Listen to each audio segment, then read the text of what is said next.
नमस्कार, द सूत्रधार देख रहे हैं आप और मैं हूं स्मृति झा। द सूत्रधार की साहित्यिक कहानियों की श्रृंखला में आज सुनेंगे कहानी जिंदगी और जोंक। इस कहानी को अमरकांत ने लिखा है। लेखक का मूल नाम है श्रीराम वर्मा। उन्होंने अपना साहित्य लेखन अमरकांत नाम से ही किया। जिंदगी और जोंक कहानी यूपीएससी समेत कई प्रतियोगी परीक्षाओं के हिंदी के सिलेबस में भी शामिल है। हो भी क्यों ना, कहानी के जरिए सभ्य समाज के लोगों को आईना जो दिखाया गया है। कहानी का मुख्य पात्र गोपाल है, जिसे मोहल्ले वालों ने रजुआ बना दिया। कहानी में लोगों के भीतर छिपे स्वार्थ की भावना को पूरी ईमानदारी से चरितार्थ किया गया है। पहले कहानी सुनते हैं, फिर इस पर और चर्चा करेंगे। मोहल्ले में जिस दिन उसका आगमन हुआ, सवेरे तरकारी लाने के लिए बाजार जाते समय मैंने उसको देखा था। शिवनाथ बाबू के घर के सामने सड़क की दूसरी ओर स्थित खंडहर में नीम के पेड़ के नीचे एक दुबला पतला काला आदमी गंदी लुंगी में लिपटा चित पड़ा था, जैसे रात में आसमान से टपक कर बेहोश हो गया हो, अथवा दक्षिण भारत का कोई भूला भटका साधु निश्चिंत स्थान पाकर चुपचाप नाक से हवा खींच खींच कर प्राणायाम कर रहा हो। फिर मैंने शायद एक दो बार और भी उसको कठपुतले की भांति डोल डोल कर सड़क को पार करते या मोहल्ले के एक दो मकानों के सामने चक्कर लगाते या बैठकर हाँफते हुए देखा। इसके अलावा मैं उसके बारे में उस समय तक कुछ नहीं जानता था। रात के लगभग 10 बजे खाने के बाद बाहर आ लेटा था। चैत का महीना, हवा तेज चल रही थी, चारों ओर घूप अंधियारा। प्रारंभिक झपकियां ले ही रहा था कि मारो मारो का हल्ला सुनकर चौंक पड़ा। यह शोरगुल बढ़ता गया। मैं तत्काल उठ बैठा। शायद आवाज़ शिवनाथ बाबू के मकान की ओर से आ रही थी। जल्दी से पांव चप्पल में डाल उधर को चल पड़ा। मेरा अनुमान ठीक था। शिवनाथ बाबू के मकान के सामने ही भीड़ लगी थी। मोहल्ले के दूसरे लोग भी शोरगुल सुनकर अपने घरों से भागे चले आ रहे थे। मैंने भीतर घुसकर देखा और कुछ चकित रह गया। खंडहर का वही भिखमंगा था। शिवनाथ बाबू का लड़का रघुवीर उस भिखमंगे की दोनों बाहों को पीछे से पकड़े हुआ था और 2-3 व्यक्ति आंख मूंद तथा उछल कूद कर उसे बेतहाशा पीट रहे थे। शिवनाथ बाबू तथा अन्य लोग उसे भयजन्य क्रोध से आंखें फाड़ फाड़ कर घूर रहे थे। भिखमंगा नाटा था, गाल पिचके हुए, आंखें धसी हुई और छाती की हड्डियां साफ बांस की खपचियों की तरह दिखाई दे रही थी। पेट नाद की तरह फूला हुआ। मार पड़ने पर वह बेतहाशा चिल्ला रहा था, मैं बराई हूँ, बराई हूँ, बराई हूँ। साला छटा हुआ चोर है साहब। शिवनाथ बाबू मेरे पास सराक आए थे। पर यह हमारा आपका दोष है कि आदमी नहीं पहचानते। गरीबों को देखकर हमारा आपका दिल पसीज जाता है और मौका बेमौका खुद्दी चुन्नी साग सत्तू दे ही दिया जाता है। आपने तो इसको देखा ही होगा।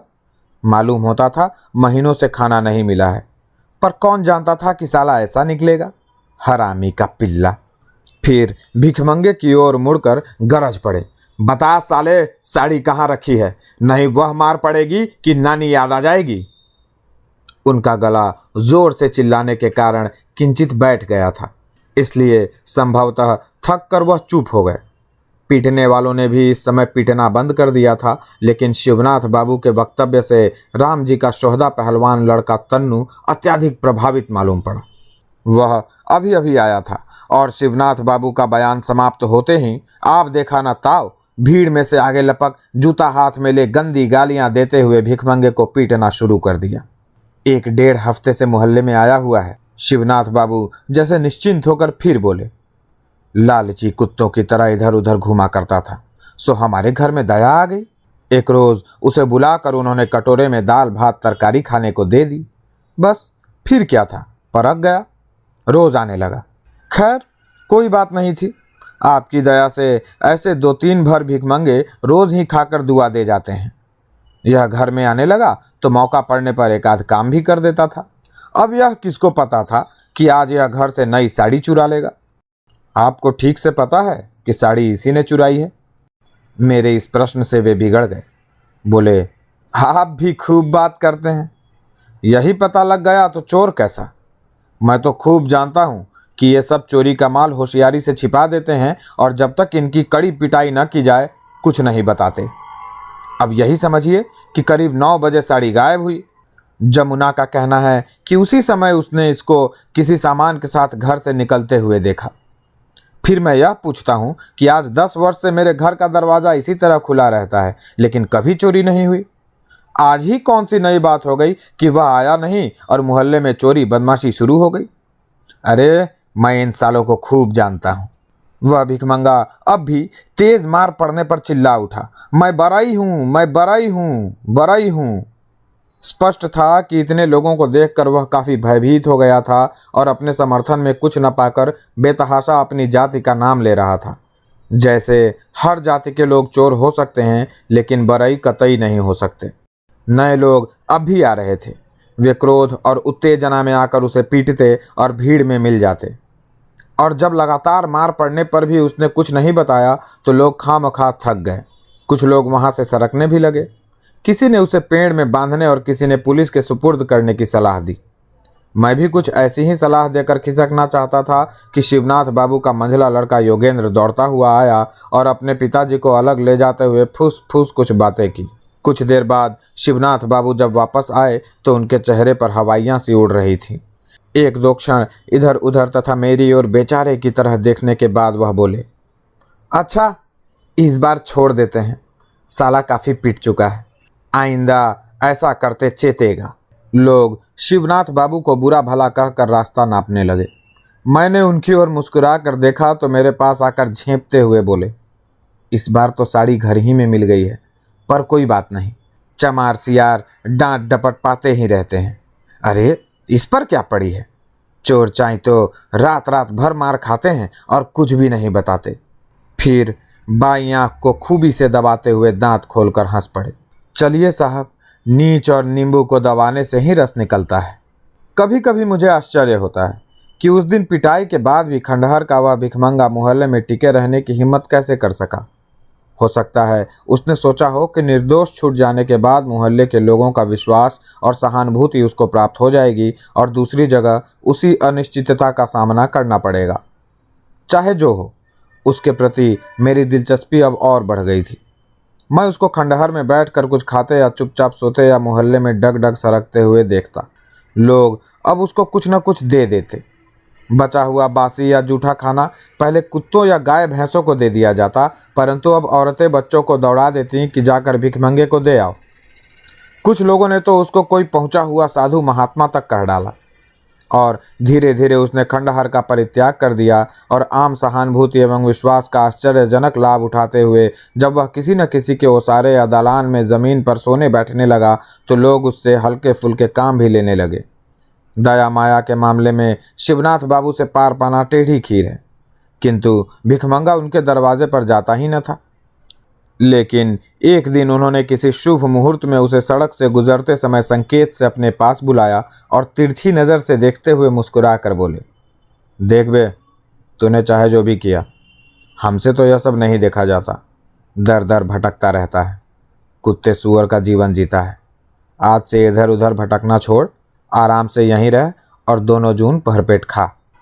पता नहीं यह शिवनाथ बाबू के स्नेह से संभव हुआ या डर से, पर भिखमंगा उनके यहाँ स्थायी रूप से रहने लगा। उन्हीं के यहाँ उसका नामकरण भी हुआ।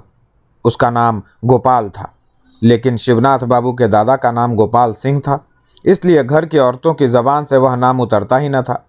उन्होंने उसको रजुआ कहना आरंभ किया और धीरे धीरे यही नाम सारे मोहल्ले में प्रसिद्ध हो गया। किंतु रजुआ के भाग्य में बहुत दिनों तक शिवनाथ बाबू के यहाँ टिकना न लिखा था। बात यह है कि मोहल्ले के लोगों को यह कतई पसंद न था कि केवल दोनों जून भोजन पर रजुआ शिवनाथ बाबू की सेवा करें। जब भगवान ने उनके बीच एक नौकर भेज ही दिया था तो उस पर उनका भी उतना ही अधिकार था, और उन्होंने मौका देखकर उसको अपनी सेवा करने का अवसर देना आरंभ कर दिया। वह शिवनाथ बाबू के किसी काम से जाता तो रास्ते में कोई न कोई उसको पैसे देकर किसी काम की फरमाइश कर देता, और यदि वह आनाकानी करता तो संबंधित व्यक्ति बिगड़ कर कहता, साला तू शिवनाथ का गुलाम है, वह क्या कर सकते हैं, मेरे यहाँ बैठकर खाया कर, वह क्या खिलाएंगे, बासी भात ही तो देते होंगे। रजुआ शिवनाथ बाबू से अब भी डरता था, इसलिए उनसे छिपा कर ही वह अन्य लोगों का काम करता, किंतु उसको पीटने का और व्यक्तियों को भी उतना ही अधिकार था। एक बार जमुना लाल के लड़के जंगी ने रजुआ से 3-4 आने की लकड़ी लाने के लिए कहा और रजुआ फौरन आने का वायदा करके चला गया। पर वह शीघ्र न आ सका क्योंकि शिवनाथ बाबू के घर की औरतों ने उसे इस या उस काम में बांध रखा। बाद में वह जब जमुना लाल के यहाँ पहुंचा तो जंगी ने पहले काम यह किया कि 2 थप्पड़ उसके गाल पर जड़ दिए, फिर गरज कर बोला, सुअर, धोखा देता है, कह देता नहीं आऊंगा। अब आज मैं तुझसे दिन भर काम कराऊंगा, देखे कौन साला रोकता है। आखिर हम भी मोहल्ले में रहते हैं कि नहीं। और सचमुच जंगी ने उससे दिन भर काम लिया। शिवनाथ बाबू को सब पता लग गया, लेकिन उनकी उदार व्यवहारिक बुद्धि की प्रशंसा किए बिना नहीं रहा जाता, क्योंकि उन्होंने चूं तक नहीं की। ऐसी ही कई घटनाएं हुई, पर रजुआ पर किसी का अस्थायी अधिकार निश्चित न हो सका। उसकी सेवाओं की उपयोग संबंधी खींचातानी से उसका समाजीकरण हो गया। मोहल्ले का कोई भी व्यक्ति उसे 2-4 रुपए देकर अस्थायी रूप से नौकर रखने को तैयार न हुआ, क्योंकि वह इतना शक्तिशाली कतई न था कि 24 घंटे नौकर की महान जिम्मेदारियां संभाल सके। वह तेजी के साथ 25-50 गगरे पानी न भर सकता था, बाजार से दौड़कर भारी सामान सौदा न ला सकता था। अतएव लोग उससे छोटा मोटा काम ले लेते और इच्छा अनुसार उसे कुछ न कुछ दे देते। अब न वह शिवनाथ बाबू के यहाँ टिकता और न जमुना लाल के यहाँ, क्योंकि उसको कोई टिकने ही न देता। इसको रजुआ ने भी समझ लिया और मोहल्ले के लोगों ने भी। वह अब किसी व्यक्ति विशेष का नहीं, बल्कि सारे मोहल्ले का नौकर हो गया। रजुआ के लिए छोटे मोटे कामों की कमी न थी। किसी के यहाँ खा पी कर वह बाहर की चौकी या जमीन पर सो रहता और सवेरे उठता तो मोहल्ले के लोग उसका मुंह जोहते। नौकर चाकर किसी के यहाँ बहुत दिनों तक टिकते नहीं थे और वे भाग भाग कर रिक्शे चलाने लगते या किसी मिल या कारखाने में काम करने लगते। 2-4 व्यक्तियों के यहाँ ही नौकर थे। अन्य घरों में कहार पानी भर देता, लेकिन वह गगरों के हिसाब से पानी देता, और यदि एक गगरा भी अधिक दे देता तो उसका मेहनताना पाई पाई वसूल कर लेता। इस स्थिति में रजुआ का आगमन जैसे भगवान का वरदान था। लोग उससे छोटा बड़ा काम लेकर इच्छा अनुसार उसकी मजदूरी चुका देते। यदि उसने कोई छोटा काम किया तो उसे बासी रोटी या भात या भुना चना या सत्तू दे दिया जाता और वह एक कोने में बैठकर चापुड़ चापुड़ खा फाँक लेता। अगर कोई बड़ा काम कर देता तो 1 जून का खाना मिल जाता, पर उसमें अनिवार्य रूप से एक आध चीज़ बासी रहती और कभी कभी तरकारी या दाल नदारत होती। भात नमक मिल जाता जिसे वह पानी के साथ खा जाता। कभी कभी रोटी अचार और कभी तो सिर्फ तरकारी ही खाने या दाल पीने को मिलती। कभी खाना न होने पर 2-4 पैसे मिल जाते या मोटा पुराना कच्चा चावल या दाल या 4-6 आलू। कभी उधार भी चलता। वह काम कर देता और उसके एवज में फिर किसी दिन कुछ न कुछ पा जाता।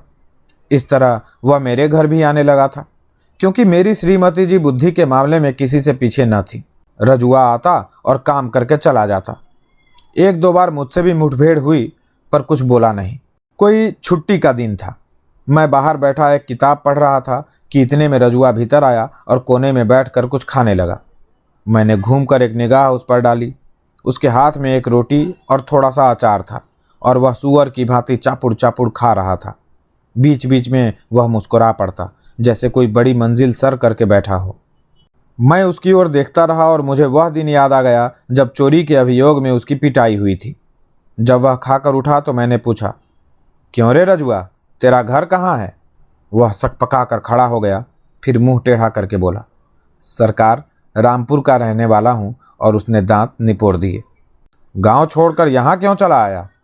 मैंने पुनः प्रश्न किया। क्षण भर वह असमंजस में मुझे खड़ा ताकता रहा, फिर बोला, पहले रसड़ा में था मालिक। जैसे रामपुर से सीधे बलिया आना अपराध हो। उसके लिए संभवतः क्यों का कोई महत्व नहीं था। जैसे गांव छोड़ने का जो भी कारण हो, वह अत्यंत सामान्य एवं स्वाभाविक था और वह न उसके बताने की चीज़ थी और न किसी के समझने की। रामपुर में कोई है तेरा?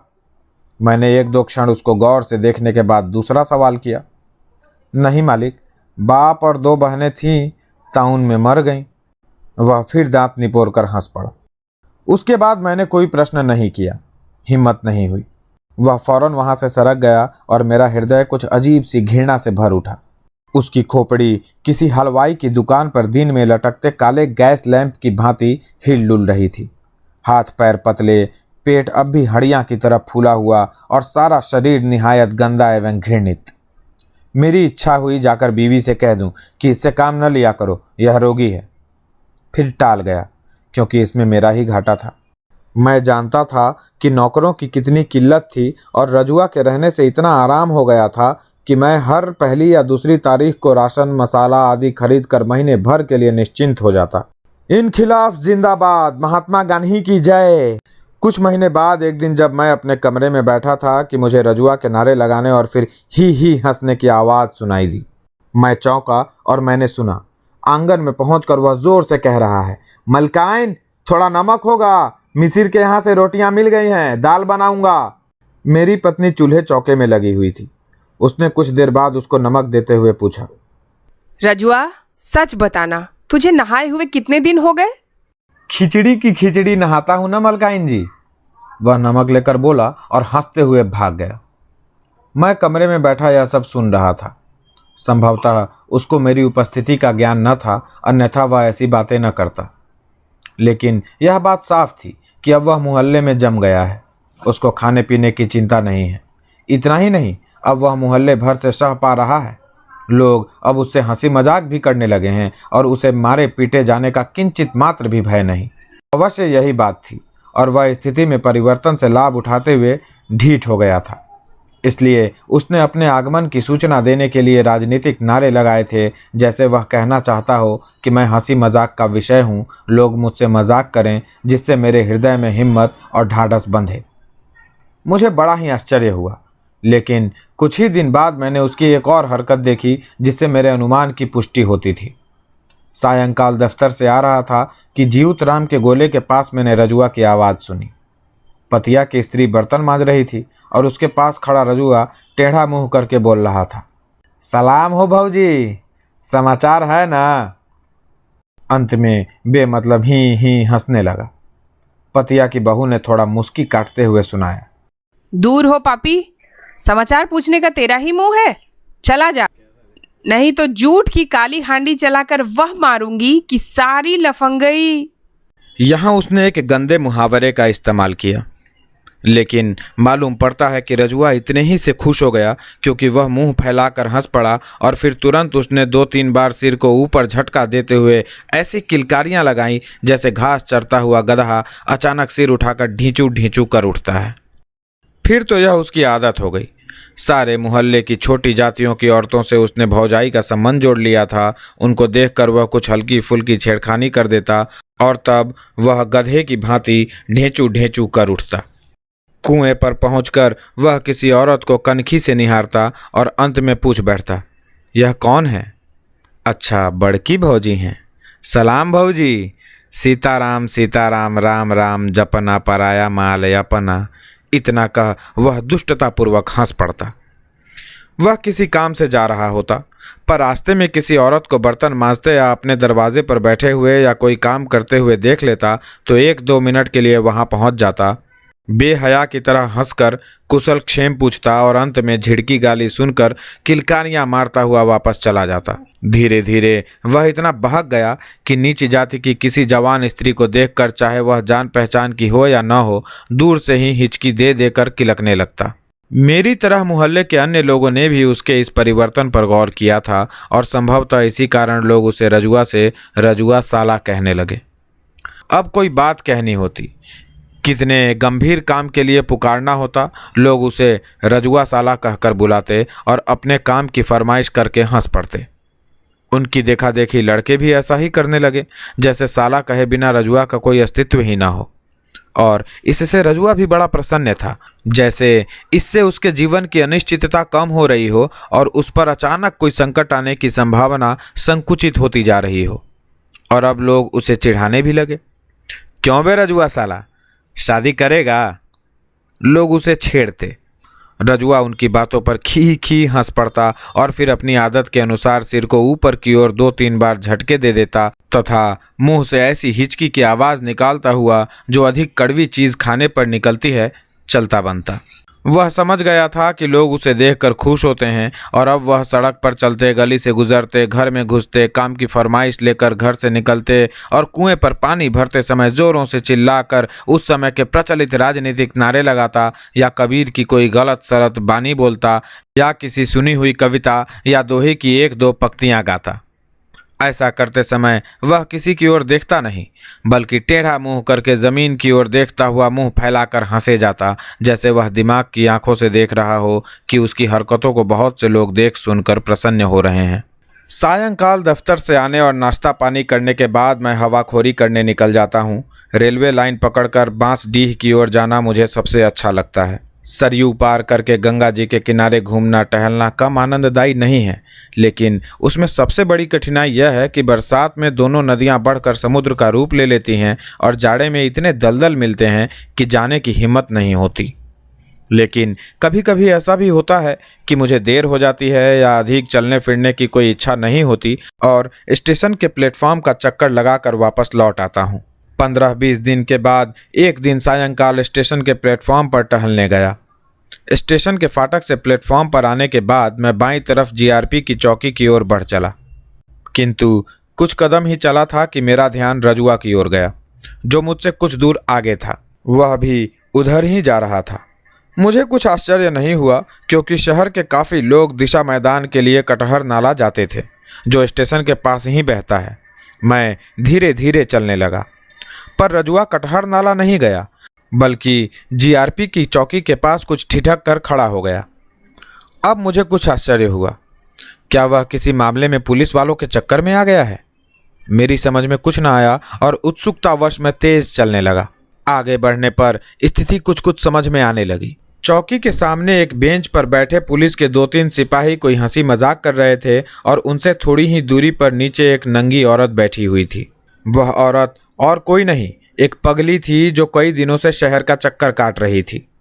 उसको मैंने कई बार चौक में तथा एक बार सरयू के किनारे देखा था। उसकी उम्र लगभग 30 वर्ष होगी और वह बदसूरत, काली तथा निहायत गंदी थी। वह जहाँ जाती कुछ लफंगे हा हू करते उसके पीछे हो जाते।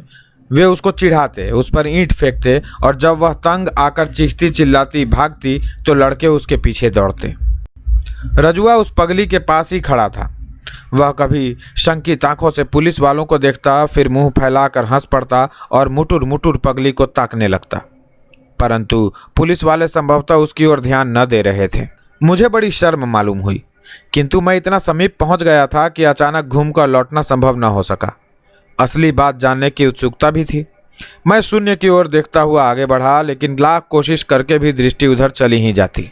रजुआ शायद पुलिस वालों की लापरवाही का फायदा उठाते हुए आगे बढ़ गया था और सिर नीचे झुकाकर अत्यंत ही प्रसन्न होकर हंसते हुए पुचकारती आवाज में पूछ रहा था, क्या है पागल राम, भात खाओगी?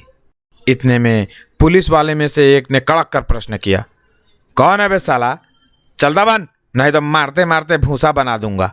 रजुआ वहां से थोड़ा हट गया और हंसते हुए बोला, मालिक मैं रजुआ हूँ। भाग जा साले, गिद्ध की तरह ना मालूम कहाँ से आ पहुंचा, संभवतः दूसरे सिपाही ने कहा और फिर वे सभी ठहाका मारकर हंस पड़े। मैं अब काफ़ी आगे निकल गया था और इससे अधिक मुझे कुछ सुनाई न पड़ा। मैं जल्दी जल्दी प्लेटफॉर्म से बाहर निकल गया, किंतु मामला यहीं समाप्त नहीं हो गया। घर आकर मैंने आंगन में चारपाई डाल बड़ी मुश्किल से आधा घंटा आराम किया होगा कि मेरी पत्नी भागती हुई आई और कुछ बड़ी मुस्कुराती हुई तेजी से बोली, अरे जरा जल्दी से बाहर आइए तो एक तमाशा दिखाती हूँ, हमारी कसम जरा जल्दी उठिए। मैं अनिच्छापूर्वक उठा और बाहर आकर जो दृश्य देखा उससे मेरे हृदय में एक ही साथ आश्चर्य एवं घृणा के ऐसे भाव उठे जिन्हें मैं व्यक्त नहीं कर सकता। रजुआ स्टेशन की नंगी पगली के आगे आगे आ रहा था। पगली कभी इधर उधर देखने लगती या खड़ी हो जाती तो रजुआ पीछे होकर पगली की उंगली पकड़कर थोड़ा आगे ले जाता और फिर उसे छोड़कर थोड़ा आगे चलने लगता तथा पीछे घूम घूम कर पगली से कुछ कहता जाता। इसी तरह वह पगली को सड़क की दूसरी ओर स्थित क्वार्टरों की छत पर ले गया। ये क्वार्टर मेरे मकान के सामने दूसरी पटरी पर बने थे और वे एक दूसरे से सटे थे। उनकी छतें खुली थीं और उन पर मोहल्ले के लोग जाड़े में धूप लिया करते और गर्मी में रात को लावारिस लफंगे सोया करते थे। तभी रजुआ नीचे उतरा, किंतु पगली उसके साथ न थी। हम लोगों की उत्सुकता बढ़ गई थी कि देखें वह आगे क्या करता है। हम लोग वहीं खड़े रहे और रजुआ तेजी से स्टेशन की ओर गया तथा कुछ ही देर में वापस भी आ गया। इस बार उसके हाथ में एक दोना था। दोना लेकर वह ऊपर चढ़ गया और हम समझ गए कि वह पगली को खिलाने के लिए बाजार से कुछ लाया है। इसके बाद 2-3 दिन तक रजुआ को मैंने मोहल्ले में नहीं देखा। उस दिन की घटना से हृदय में एक उत्सुकता बनी हुई थी, इसलिए एक दिन मैंने अपनी पत्नी से पूछा, क्या बात है, रजुआ आजकल दिखाई नहीं देता, अब यहाँ नहीं आता क्या? पत्नी ने थोड़ा चौंक कर उत्तर दिया, अरे आपको नहीं मालूम, उसको किसी ने बुरी तरह पीट दिया है और वह बरन की बहू के यहाँ पड़ा हुआ है। क्यों, क्या बात है? मैंने अपनी उत्सुकता प्रकट किए बिना धीमे स्वर में पूछा। पत्नी ने मुस्कुराकर बताया, अरे वही बात है, रजुआ उस पगली को छत पर छोड़ नरसिंह बाबू के यहाँ काम करने लगा। नरसिंह बाबू की स्त्री बताती हैं कि वह उस दिन बड़ा गंभीर था और काम करते करते चहक कर जैसे किलकारी मारता है वैसे नहीं करता था। उसकी तबीयत काम में नहीं लगती थी।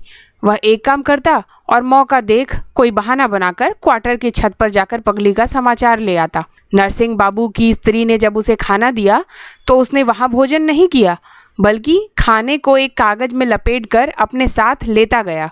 उसने वह खाना खुद थोड़े खाया, बल्कि उसको वह ऊपर छत पर ले गया। रात के करीब 11 बजे की बात है। रजुआ जब ऊपर पहुंचा तो देखा कि पगली के पास कोई दूसरा सोया है।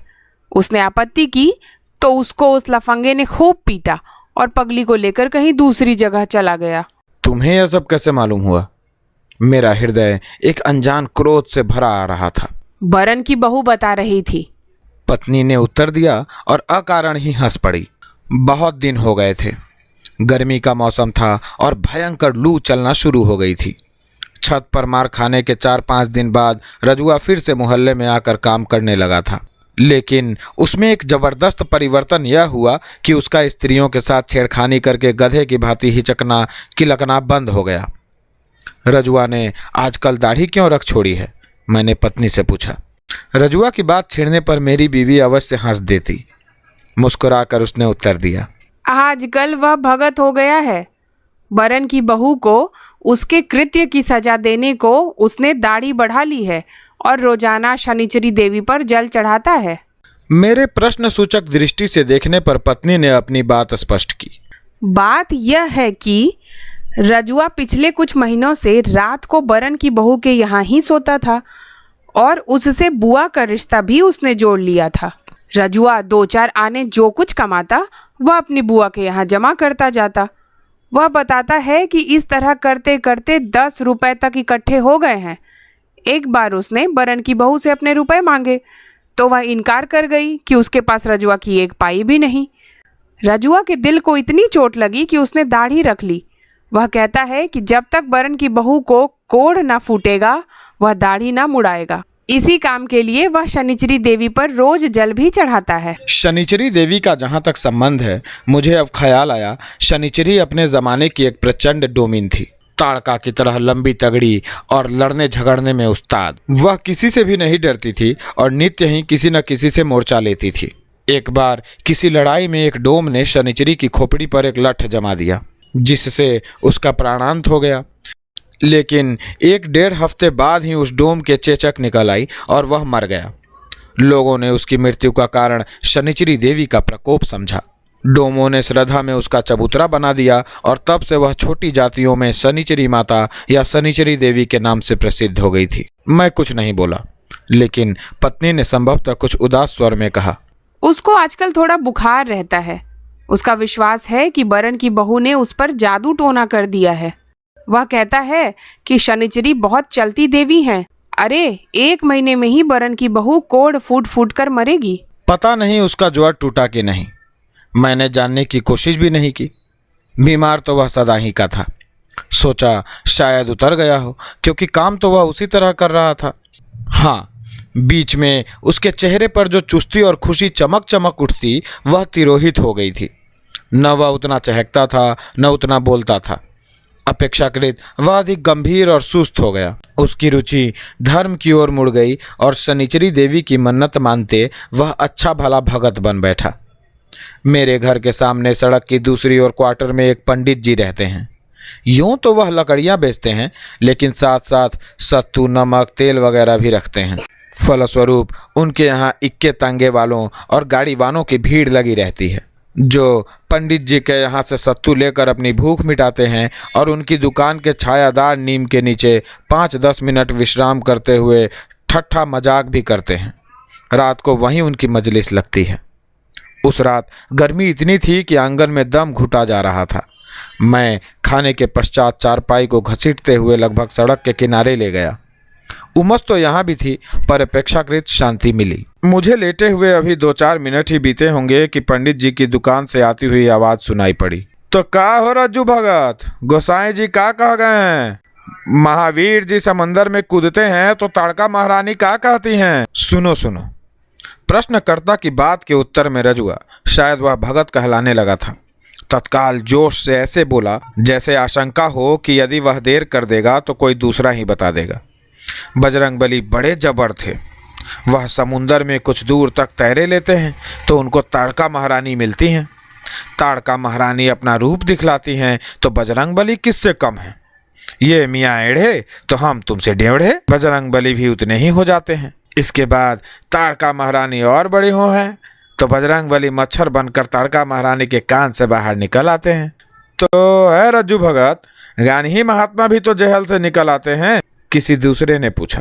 रजुआ ने और जोर से बताया, सुनो सुनो, गान्ही महात्मा को सरकार जब जेल में डाल देती है तो एक दिन क्या होता है कि सभी सिपाही प्यादा के होते हुए भी गान्ही महात्मा जेल से निकल आते हैं और सबकी आंखों पर पट्टी बंधी रह जाती है।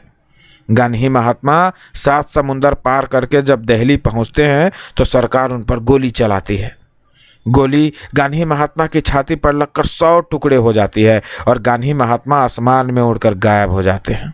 इसके पूर्व महात्मा गांधी की मृत्यु का ऐसा दिलचस्प किस्सा मैंने कभी नहीं सुना था। यद्यपि गांधी जी की हत्या हुए 4 वर्ष गुजर गए थे। उसकी दाढ़ी जैसे जैसे बढ़ती गई, रजुआ के धर्म प्रेम का समाचार भी फैलता गया।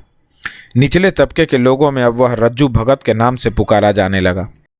बड़े लोगों में भी कोई कोई हंसी मजाक में उसको इसी नाम से संबोधित करता, लेकिन उनके कहने पर वह शर्मा कर हंसते हुए चला जाता। पर छोटी जातियों के समाज में वह कुछ न कुछ ऐसी कह गुजरता जो सबसे अलग होती। अक्सर उनकी मजलिसें रात को पंडित जी की दुकान के आगे जमती और रजुआ उनसे राम सीता जी की चर्चा करता, भूत प्रेत बरमडीह के महत्व पर प्रकाश डालता और झाड़ फूंक मंत्र जप का महत्व समझाता। वे नाना प्रकार की शंकाएं प्रकट करते और रजुआ उनका समाधान करता। लेकिन इतनी धार्मिक चर्चाएं करने, शनिचरी देवी पर जल चढ़ाने तथा दाढ़ी रखने के बावजूद उसकी मनोकामना पूरी न हुई। शाम को दफ्तर से लौटा ही था कि बीवी ने चिंतातुर स्वर में सूचना दी, अरे जानते नहीं, रजुआ को हैजा हो गया है। उन दिनों गर्मी अपनी चरम सीमा पर थी और गड्ढे तथा बम पुलिस की गली में, जो शहर के अत्यधिक गंदे स्थान थे, हैजे की कई घटनाएं हो गई थीं। मुझे आश्चर्य नहीं हुआ, क्योंकि रजुआ को हैजा न होता तो और किसको होता? जिंदा है या मर गया? मैंने उदासीन स्वर में पूछा। मेरी पत्नी ने अफसोस प्रकट करते हुए कहा, क्या बताएं, मेरा दिल छटपटा कर रह गया। वहीं खंडहर में पड़ा हुआ है, कै दस्त से पस्त हो गया है। लोग बताते हैं कि आधे घंटे में मर जाएगा। कोई दवा दारू नहीं हुई? कौन उसका सगा बैठा है जो दवा दारू कराता? शिवनाथ बाबू के यहाँ काम कर रहा था, पर जहाँ उसको एक कै हुई कि उन लोगों ने उसको अपने यहाँ से खदेड़ दिया। फिर वह रामजी मिश्र के ओसारे में जाकर बैठ गया, लेकिन जब उन लोगों को पता लगा तो उन्होंने भी उसको भगा दिया। उसके बाद वह किसी के यहाँ नहीं गया, जाकर खंडहर में पेड़ के नीचे पड़ गया। मैंने जैसे व्यंग किया, तुमने अपने यहाँ क्यों नहीं बुला लिया? पत्नी को यह आशा नहीं थी कि मैं ऐसा प्रश्न करूँगा, इसलिए स्तंभित होकर मुझे देखने लगी। अंत में बिगड़ कर बोली, मैं उसे यहाँ बुलाती? कैसी बात करते हैं आप? मेरे भी बाल बच्चे हैं, भगवान ना करे उनको कुछ हो गया तो। मैं हंस पड़ा, फिर उठ खड़ा हुआ। जरा देख आऊं, दरवाजे की ओर बढ़ता हुआ बोला। आपके पैरों पड़ती हूँ, उसको छुइएगा नहीं और झटपट चले आइएगा। पत्नी गिड़गिड़ाने लगी। जब मैं खंडहर में पहुंचा तो 2-3 व्यक्ति सड़क के किनारे खड़े होकर रजुआ को निहार रहे थे। वे मोहल्ले के नहीं बल्कि रास्ता चलते मुसाफिर थे, जो रजुआ की दशा देखकर अकर्मण्य दया एवं उत्सुकता से वहां खड़े हो गए थे। रजुआ, मैंने निकट पहुंचकर पूछा, लेकिन उसको किसी बात की सूध बूध न थी। वह पेड़ के नीचे एक गंदे अंगोछे पर पड़ा हुआ था और उसका शरीर कै दस्त से लथपथ था। उसकी छाती की हड्डियां और उभर आई थीं, पेट तथा आंखें पिचक कर धंस गई थीं और गालों में गड्ढे बन गए थे। उसकी आंखों के नीचे भी गहरे काले गड्ढे दिखाई दे रहे थे और उसका मुंह कुछ खुला हुआ था। पहले देखने से ऐसा मालूम होता था कि वह मर गया है, लेकिन उसकी सांस धीमे धीमे चल रही थी। मैं कुछ निश्चित न कर पा रहा था क्या किया जाए कि मालूम नहीं कहाँ से शिवनाथ बाबू मेरी बगल में आकर खड़े हो गए और धीरे से उन्होंने अपनी सम्मति भी प्रकट की। ही कांट सर्वाइव, यह बच नहीं सकता। मैंने तेज दृष्टि से उनको देखा। शिवनाथ बाबू पर तो मुझे गुस्सा आ ही रहा था, लेकिन अपने ऊपर भी कम झुंझलाहट न थी। कभी जी होता था कि जाकर घर बैठ रहूं। जब और लोगों को मतलब नहीं तो मुझे ही क्या पड़ी है। लेकिन उसे यूं अपनी आंखों के सामने मरते हुए देखा नहीं जाता था, पर मैं उसका इलाज भी क्या करवा सकता था। मैं लगभग 100 रुपये वेतन पाता था। इसके अलावा महीने का अंतिम सप्ताह था। मेरे पास एक पाई नहीं थी, पर उसे अस्पताल भी तो भिजवाया जा सकता है।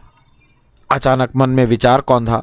मेरी झुंझलाहट जैसे अचानक दूर हो गई और मैं तेजी से अस्पताल रवाना हो गया। अस्पताल पहुंचकर मैंने संबंधित अधिकारियों को सूचित किया।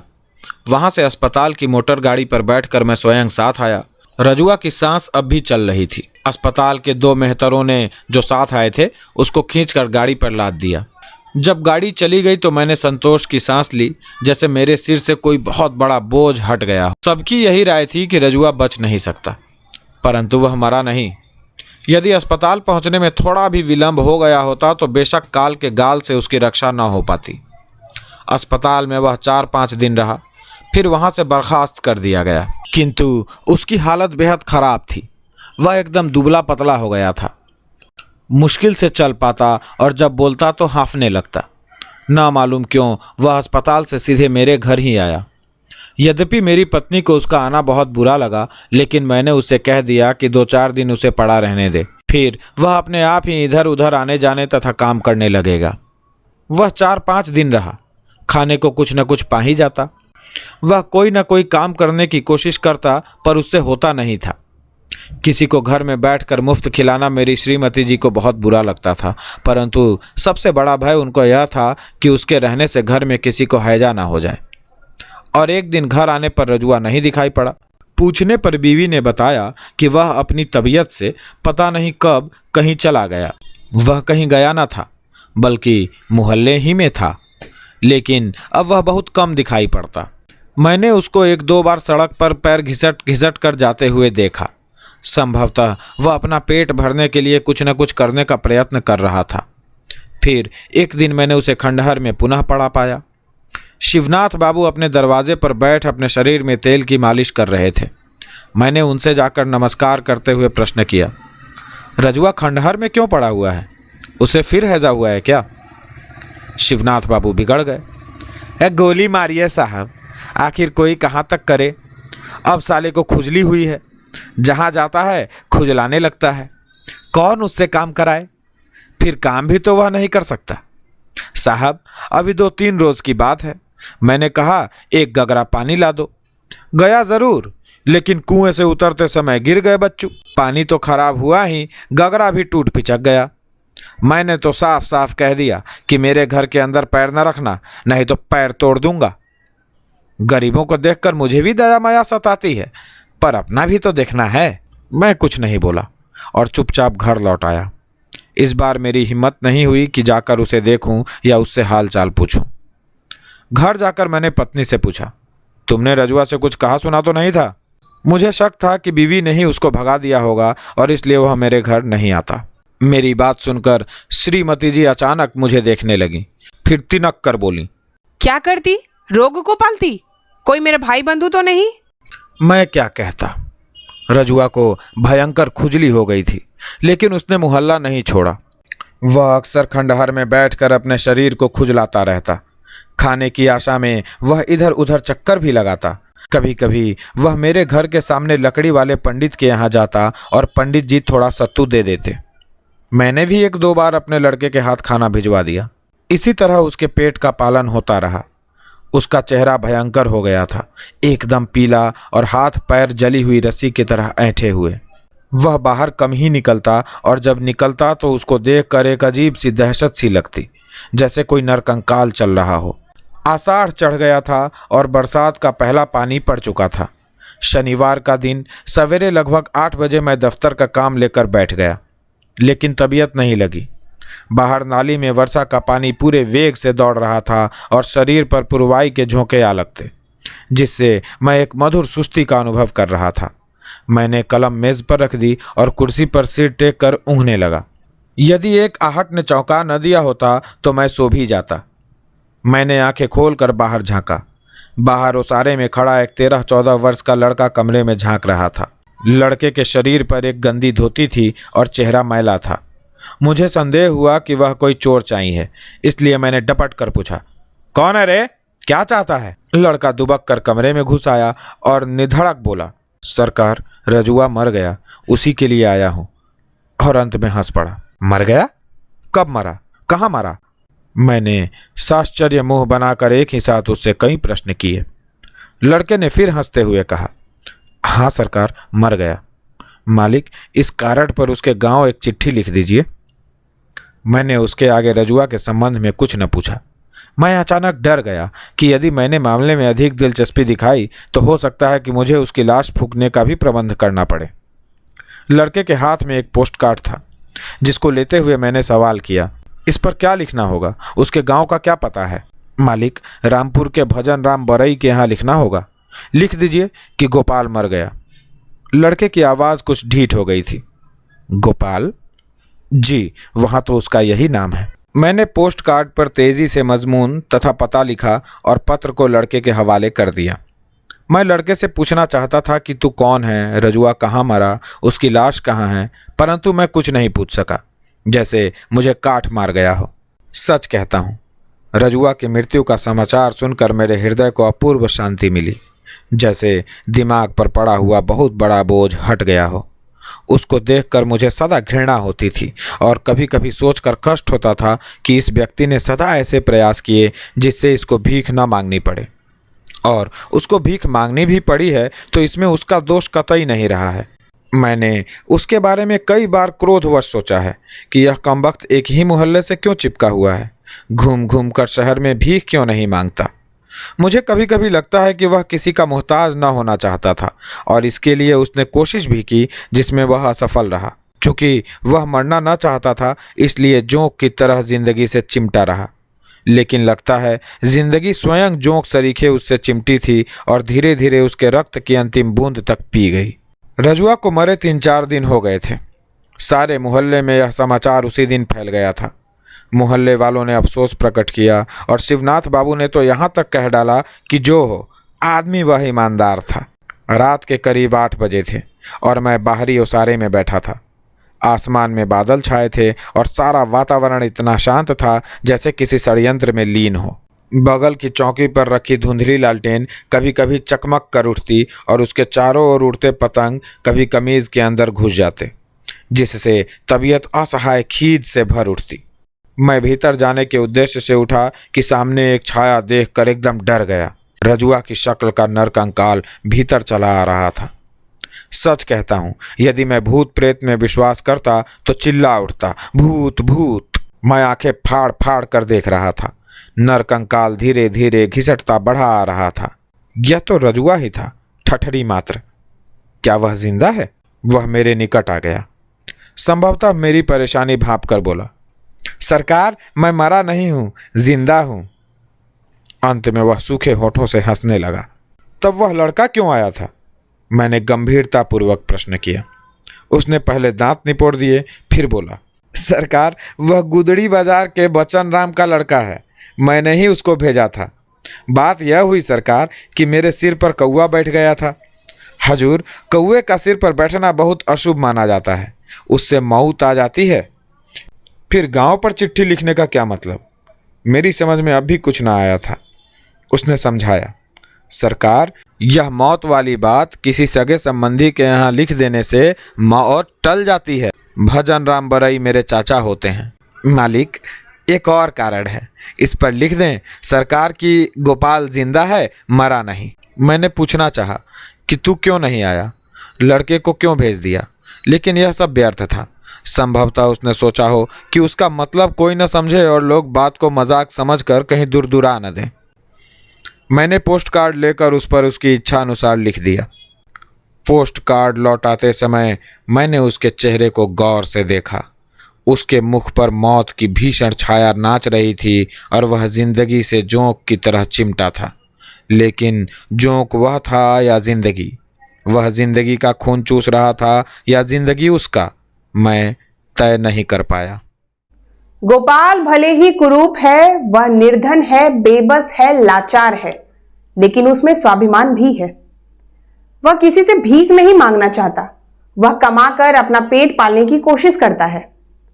हैजा और खुजली जैसी बीमारी होने के बाद वही लोग उससे मुंह फेर लेते हैं जो नौकर की तरह दिन रात उससे काम करवाते हैं। एक समय में गोपाल ने पूरे मोहल्ले का काम अपने सिर पर ले लिया था, लेकिन मुसीबत के समय पूरा मोहल्ला मिलकर भी उसकी देखभाल नहीं कर सका। यह इस कहानी की नहीं, हमारे समाज की सच्चाई है। कहानी हमें बतलाती है कि हम कितने स्वार्थी हैं।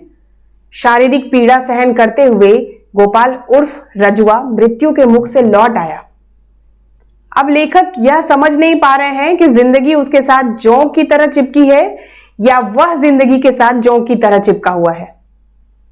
अंत में भले रजुआ जिंदा लौटता है, लेकिन रजुआ के मुख पर मौत की छाया अब भी नाच रही थी। आज के लिए इतना ही। मिलेंगे एक अन्य कहानी के साथ। आपसे निवेदन है, जहां तक हो सके आप गरीबों और असहाय लोगों की मदद करें। धन्यवाद।